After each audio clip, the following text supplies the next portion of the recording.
Hey there, Kanisha here from The Art of Applying, back today with a lesson that is crucial to your application journey, choosing the right graduate degree or degrees to apply to.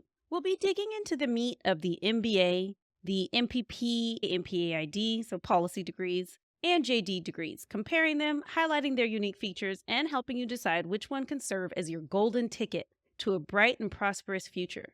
We'll also discuss the differences between an MBA and an EMBA and dissect the MPP, MPA, and MPA ID degrees offered by Harvard Kennedy School since it's such a popular school among our clients. So let's dive in. Let's first talk about the Master of Business Administration, the MBA. It's a versatile business-focused degree aimed at equipping you with a broad understanding of business practices. It's ideal for those aspiring to leadership roles in various industries. You can pursue careers in anything from finance and consulting to entrepreneurship or nonprofit management. Now let's talk about policy degrees, focusing on the MPP and the MPA, the Master of Public Policy or the Master of Public Administration. An MPP or MPA is a degree for those passionate about making a difference through public service. The focus is primarily on public policy formulation, implementation, and analysis. While the MPP and MPA can be similar, and it can get really confusing when you try and compare policy degrees across different schools, MPPs and MPAs do slightly differ in emphasis. MPP programs often focus more on policy analysis and formulation, while MPA programs often lead more towards policy execution and public service leadership. However, there's really not a lot of standardization across schools when it comes to names of policy degrees. So focus less on the name of the policy degree, whether it's MPP, MPA, MALD, or MPAF, all those different types of degrees. Worry less about the name of the degree and more on the curriculum of the degree, the structure of the degree, the eligibility requirements, as well as the post-career trajectory of alumni who get those degrees. Now let's talk about the JD, the Juris Doctor. The JD is the first professional degree in law intended for those aspiring to be attorneys, judges, or public officials. It is, however, a versatile degree that can also lead to careers outside of law, such as business, academia, and, of course, politics. All right, so let's talk a little bit about MBA careers. With an MBA, you can head into almost any industry. You might aim for corporate leadership roles, or perhaps you want to launch your own startup, or maybe even your own small business like the Art of Applying. The median salary for MBA graduates can range widely, but if you go to a top 25 school, you're usually looking at least a 90K salary, up to 120K, 130K, and higher, depending on the field and the location. The ROI is typically high for an MBA, but it depends greatly on where you attend, your chosen career path, and how you leverage your degree. Graduates with an MPP or MPA often go into government, nonprofits, consulting, or international organizations. Salaries here are generally lower than in business, ranging from, I'd say, around $60,000 on up to about 90K. And then there are, of course, especially if you go into the private sector, higher salaries, but it's important not to think that you're guaranteed to have a six-figure job coming out of a policy program. That's not really likely, at least not in the first few years. However, it's important not to underestimate the non-monetary rewards such as personal fulfillment and social impact. The ROI can be significant in terms of job satisfaction and social impact, but it's not always there in dollar terms to get a policy degree on its own. Let's talk about JD careers. JD graduates typically go into law practice, but also into politics, consulting, or corporate leadership. Salaries can vary widely. A first-year associate at a big law firm might earn $180,000 or more, while a public interest lawyer might make less than half of that. Again, the return on investment isn't just monetary. A career in law can be intellectually stimulating and impactful. So that's a little bit of an overview of the MBA versus policy versus law in terms of career outlook. Let's talk very briefly about an MBA versus an EMBA, an executive MBA.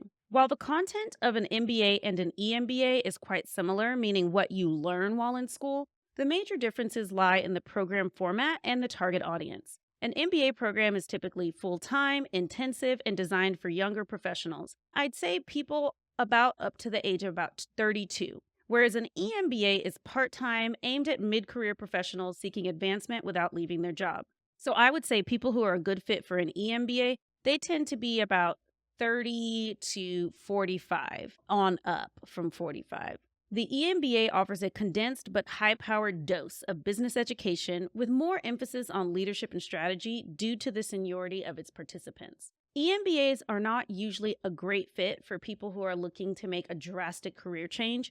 Think of an EMBA as a great fit for a mid career or senior leader who wants to take their existing career to the next level versus someone who wants to do a 90-degree turn and do a completely different industry, job, role. I do think that full-time programs are much better for career switching just because you have more time to explore curriculum-wise, more time to do a summer internship, and you are considered usually to be less senior in your career. But it's never too late to do what your heart and your mind tells you you should be doing. So take what works and leave the rest. Let's briefly talk about the different degrees at Harvard Kennedy School.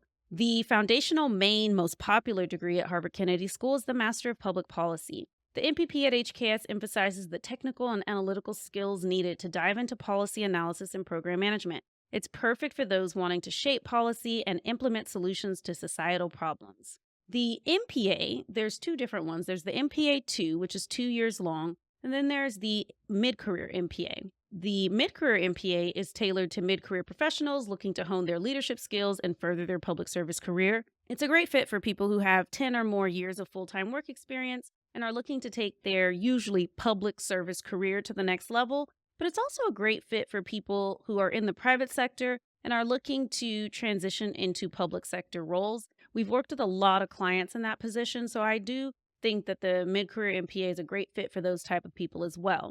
The 2-year MPA is what I did back when you still could do the MPA 2 plus the Harvard Business School MBA. That's not the case anymore. Now, if you want to be a Harvard dual degree between policy and business, you have to be an MPP MBA or an MPA ID MBA. So the MPA 2, I'd say, is largely going to be comprised of joint degree MBAs from non-Harvard schools, such as Tuck or MIT. The MPA ID is a specialized program geared towards those who are interested in the intersection of public policy and international development. It's for individuals keen to work on complex economic and development challenges on a global scale. The MPA ID is really tough to get into, and I've had lots of clients who don't listen to me and apply to the MPA ID because they are very interested in international development, but they just don't have the quantitative chops, the economics chops, the demonstrated ability to thrive in this program, and then they are rejected. I don't want to discourage people from applying to the MPA ID, but I do want to encourage you to look at the requirements and not just the minimum requirements, but the recommended preparation on the Harvard Kennedy School website, and make sure that before you apply, you have met both the minimum requirements and done as many of the higher order recommendations from Harvard Kennedy School to be a competitive applicant for the MPA ID. Otherwise, you'd be much better off applying to the MPP and taking some international development classes. Now let's talk about when to choose a policy degree versus a JD. Choosing a policy degree like an MPP or an MPA over a Juris Doctor, a JD, depends largely on your career aspirations, interests, and the impact you want to make in the world. Let's break it down. Choose a policy degree if, 1, you're interested in public policy formation.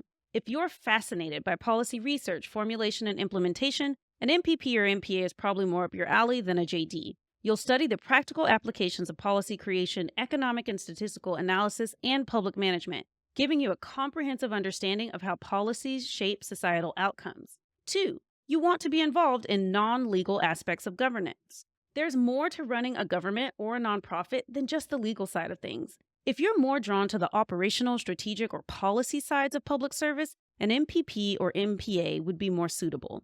3, you want to focus on advocacy or social impact. While a JD can lead to advocacy roles, an MPP or MPA is generally better for those who want to directly influence social change through policy, administration, or leadership in public or nonprofit sectors. 4, you're looking at international opportunities. While a JD is typically applicable to the legal system of the country where you earn the degree, policy degrees often have broader international applicability, especially if you're interested in working for international organizations or in global development. Choose a JD if, 1, you want to practice law. This one is pretty clear-cut. If you want to be a lawyer, you'll need a JD. From litigation to corporate law, a JD is the stepping stone to becoming a practicing attorney. 2, you're drawn to legal analysis. JD programs focus on the interpretation and application of laws. If the thought of delving deep into statutes, case law, and legal reasoning excites you, a JD might be your perfect match. 3. You're interested in high level government or corporate roles. Many high ranking government officials and corporate executives have JDs. This degree can provide a solid foundation for leadership roles where understanding the law is essential. 4. You're considering a career in academia. If you're thinking about teaching law or conducting legal research, a JD, perhaps combined with a further degree like an LLM or a JSD/SJD, is a must have. Remember, this decision isn't about which degree is quote unquote better overall. It's about which is better for you and your career goals. And you know what? It's also perfectly fine if you're still figuring out what those are. Just take your time, do your research, and remember that no matter which path you choose, the important thing is that you make the most of it. Both degrees can lead to fulfilling careers, making a positive impact in the world, and that's what really counts. Now let's talk about when to choose an MBA JD versus an MBA MPP. Choose an MBA JD if 1. You're interested in corporate law, finance, or management. An MBA JD can be particularly powerful if you're looking at fields that intertwine business and law. Think corporate law, venture capital, private equity, investment banking, or executive leadership roles in corporations, where a strong understanding of both business strategy and legal regulations is super helpful. 2. You're considering a career in law. If practicing law is on your agenda, the JD component is necessary. With the added MBA, you will be uniquely positioned to understand your corporate clients' needs or to navigate the business aspects of running a law practice. 3. Policy isn't your main focus. If you're not particularly interested in policy formation, public administration, or the workings of government, but more focused on business and law, the MBA JD would likely be a better fit. Now let's talk about when to choose an MBA MPP or an MBA MPA. Choose a business and policy joint degree if 1. You're passionate about business and public policy. If you're drawn to roles that require expertise in both business management and public policy, like leadership roles within nonprofits, government agencies, or socially minded businesses, an MBA MPP could serve you. You'll gain both the strategic, operational, and financial skills from the MBA and the deep understanding of policy analysis and development from the MPP. 2. You're considering a career in consulting. Many consulting firms, particularly those with a focus on public sector or social impact work, value the combination of business acumen and policy knowledge that an MBA MPP provides. 3. You want to make a societal impact. If you're driven to make a meaningful impact on social issues, the MBA policy degree combo can provide the tools to do so effectively, whether that's by influencing policy, leading a nonprofit, starting a social enterprise, or driving corporate social responsibility initiatives. Remember, both these dual degree programs are rigorous and require a significant commitment of time and energy, typically 3 years. And while they can both open up interesting career opportunities, neither is a necessity for most careers. Many successful professionals in law, business, and policy have pursued only one of these degrees, or even a different degree altogether. The key is to choose the path that aligns best with your career goals, personal interests, and the kind of work you want to do. Don't rush the decision. Take your time to research, talk to professionals in your fields of interest, ask us questions, and reflect on what you really want from your career. Good luck, and see you in the next lesson.